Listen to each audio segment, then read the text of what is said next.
Alright everybody, hey, welcome to my basic tanking guide for Death Knights. Death Knights have a ton of defensive abilities that help them get back health, as well as not take so much damage. So I'm going to get started with the talent points here that you need to put in. Now, this is a basic all-around tank spec, not really specific for rating rolls or anything. It works perfectly for instances, and it works perfectly for rating. I use it all the time. I've got all that basic stuff. Pause the video here, take a look, and input that data into your stuff. I use the Epic Plague Bringer because I like the increased things, and Lichborn because of my healing macro that I've had in a previous video. I suggest you take a good look at that real quick, and that'll allow you to heal. Now, as we take a look at my glyphs, I've got Glyph of Heartstrike, as well as Glyph of Rune Tap and Glyph of Death Strike, and what this does is it adds damage for all of my abilities, which helps me increase my damage output as a tank, as well as increases my threat. For major glyphs, I've got Rune Tap, Vampiric Blood, and Bone Shield. And really, what these abilities do is it just helps me with my defensive stuff, allows me kind of to have better defensive. And as far as minor goes, it really doesn't matter what you put in there. I like Resilient Grip, Horn of Winter, and Blood Tap, but it honestly does not matter what you put in there. You can just whatever you prefer. It doesn't really affect tanking too much. Alright, now for stat priorities, it goes from Mastery, it's going to pop up on the screen here. It goes from Mastery to Stamina to Dodge and Parry are the same. The Expertise soft cap at 26, and the melee hit cap at 8%. And you'll see my melee hit is not that high. I haven't been working on it. I've been really stacking Mastery, and I've tested both. I've tested my hit, I've tested all these stats to see which one works the best, and Mastery at the moment works the best. So when you're gemming, you really want to put in those fractured amber jewels for all of them, unless the stat benefit outweighs if you slot the actual gem. And if you are going to slot the actual gem, I suggest you use a mix between Mastery and something if you can, which is very helpful. For your mega gem slot, it's the Austura Shadow Spirit Diamond. As far as enchants go, I don't have any on here, but I'm going to pop them up here real quick. The head, Arcanium and Earthen Ring. Shoulders, Greater Inscription of Unbreakable Quartz. Back, Enchant Cloak Protection. Chest, Greater Stamina. Wrist, Dodge. Hands, Greater Mastery. Belt, Ebon Steel Belt Buckle, you can gem that with Mastery. Legs, Dark Hide, Leg Armor. Feet, Enchant Boots, Lava Walker, and weapon, Rune of the Shadow, Sword Shattering. Sword Shattering. Wow. I prefer Gargoyle, whatever the hell it is. But really quick, these are all the things I use. This is the stat priority, this is the stuff, and this is going to help you be a better tank. Because as far as tanking goes, yes, it is how well you can tank, but this class really depends on gear. It's a huge gear-dependent class. So you don't have the stats right, you don't have the gear right, you're going to end up dying no matter how good of a tank you are. So you really got to pay attention to these stats. It's so important.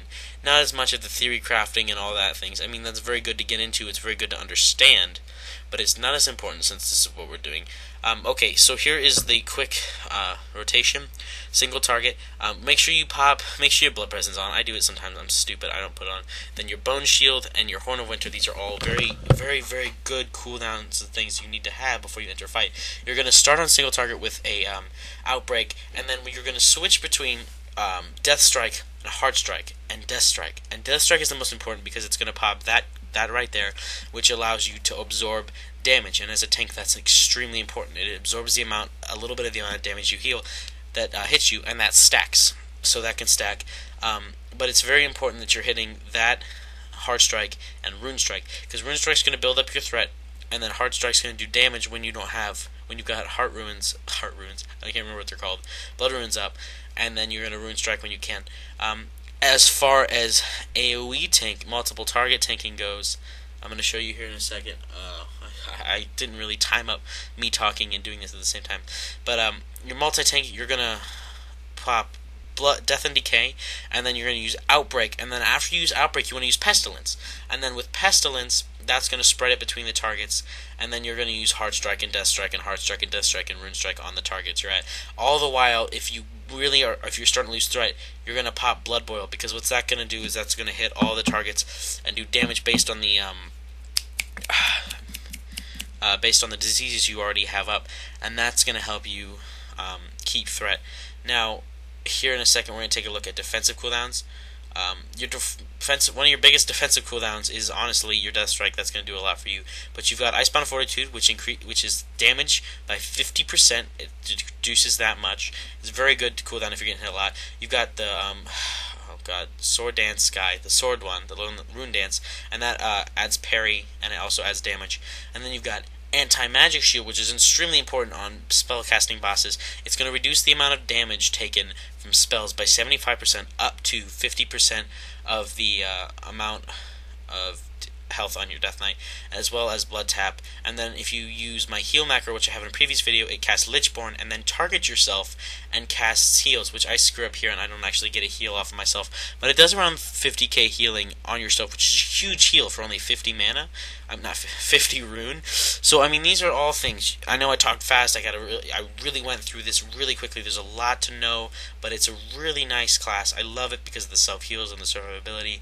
And make sure all the while you're popping Bone, Shield, and Horn of Winter. But there's a lot to know. Alright, you guys, you pause the video in between here, you make sure your bars are set up, you understand what's going on. I'll see you guys later. I'm going to finish up talking. I just waved. I'm going to add some extra stuff to this video so I can continue talking. But please, take some time to really learn this video, because I know I've seen a lot of DK tanks out there who really just don't know what they're doing. They don't exactly know how to, keep up their defensive cooldowns. Because a lot of people I've noticed, and you really have to do this, is you can't save all your cooldowns for the boss. In a perfect world, that'd be great. But because these mobs hit hard, you really have to learn to rotate your cooldowns. And what rotating your cooldowns is rotating your defensive cooldowns like Icebound Fortitude, Magic Shield, things like that. And this will help you in the long run become a better tank, especially if you get the gear and especially if you do all that stuff. So I'll see you guys later. Have a great day. I'm going to be live streaming here in the future. I've got a busy week tomorrow, Tuesday. I'm marching in a parade for some band shit. So I hope you guys have fun. I should be live streaming Wednesday. Peace out, homies. My fizzle whiz nizzles, because I'm going to start calling you that now. So I'll see you guys later, and have a great day.